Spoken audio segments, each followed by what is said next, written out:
আসসালামু আলাইকুম ওয়া রাহমাতুল্লাহি ওয়া বারাকাতুহু। আমরা গত সপ্তাহের আগের সপ্তাহে উইকলি একটি অ্যানালাইসিস করেছিলাম যে D1 টাইম ফ্রেম মার্কেট এরকম down up down up down এরকমভাবে আপ ডাউন করতে করতে করতে করতে এরকম মার্কেট এই পর্যন্ত আসছে। তো আমরা D1 এ এখানে একটা সাপোর্ট লেভেল এঁকেছিলাম, আর এই সাপোর্ট লেভেলকে ক্রস করে মার্কেট এখান থেকে রিটেস্ট করে উপরে উঠে গিয়েছিল, এই কথা বলেছিলাম।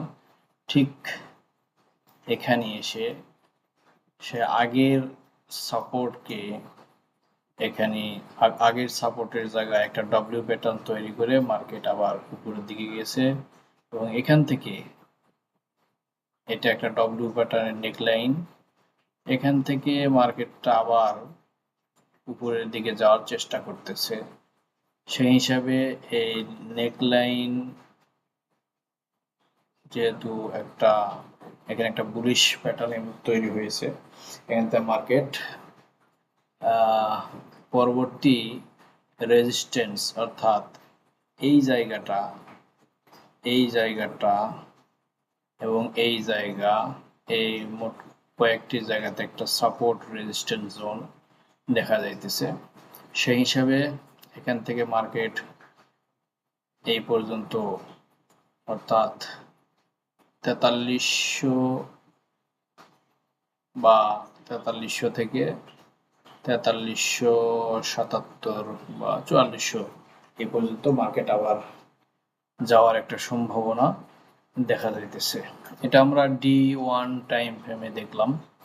এখন এটাকে যদি আমরা H4 এ দেখি, তাহলে আমরা দেখতে পাইতেছি যে এই যে আমি একটা জিগজাগ যে আঁকিয়েছি, এটা ছিল D1 টাইম ফ্রেমে।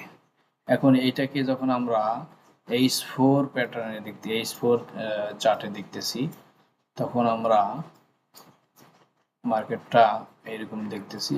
এখান থেকে আমি একটা ট্রেন লাইন ড্র করেছি, যেহেতু ভিডিও বড় হবে সেই জন্য আগের থেকে আমি ট্রেন লাইনটা বা এইসব আঁকিয়ে রেখেছি, যেন ভিডিওটা বড় না হয়, সংক্ষেপে খালি বিস্তারিত বলে যাইতেছি। তো H4 যখন আমরা দেখতেছি, তখন মার্কেট এখানে আমরা একটা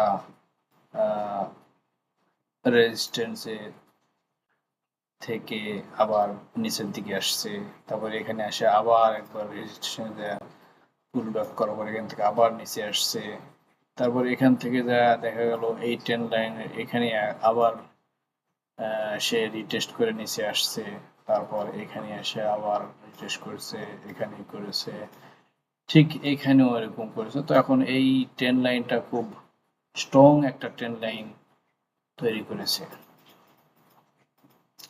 তো সেই হিসাবে এখন মার্কেট এখান থেকে যখন এইভাবে এটা ব্রেক করবে, একটা নেক লাইন আমি তৈরি করে দেখাইছিলাম যে এখানে এটা যখন ব্রেক করবে, এখানে একটা রেজিস্ট্যান্স সাপোর্ট রেজিস্ট্যান্সের মতো আছে। তো এখান থেকে আবার বুলিশ একটা প্যাটার্ন তৈরি হওয়ার পর প্রথম ধাক্কা এখানে হয়তো যাবে, তারপরে এটাকে যদি ক্রস করে এখানে আসে, তাহলে পরবর্তীতে এই পর্যন্ত যাওয়ার সম্ভাবনা আছে। তবে তার আগে এখান থেকে মার্কেটটা আরেকবার হয়তো এখানে একটা রিটেস্ট করবে, তারপরে এই পর্যন্ত হয়তো আসবে, তারপরে আবার এখানে এইভাবে মার্কেটটা যেতে পারে। তো এই হলো সংক্ষিপ্ত আগামী সপ্তাহে, অর্থাৎ আগামীকাল সোমবার 13 তারিখ থেকে 17 তারিখ পর্যন্ত মার্কেটটা এর ভিতরে ঘুরতে পারে। আর যদি নিচের দিকে যায়, তাহলে এখান থেকে এইরকম ভাবে নিচের দিকে আসতে হবে তাকে, এইরকম ভাবে, তারপর এটা ভাঙতে হবে, এখান থেকে এইরকম ভাবে নিচের দিকে আসতে হবে। এই হলো গোল্ডের আগামী সপ্তাহের একটি অ্যানালাইসিস। তো সবাই ভালো থাকবেন। আসসালামু আলাইকুম ওয়া রাহমাতুল্লাহি ওয়া বারাকাতুহু।